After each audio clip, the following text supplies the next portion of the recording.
చాలునా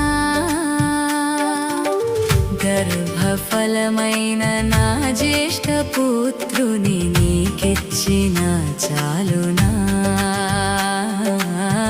గర్భఫలమైన నా జ్యేష్ఠ పుత్రుని నీకిచ్చిన చాలునా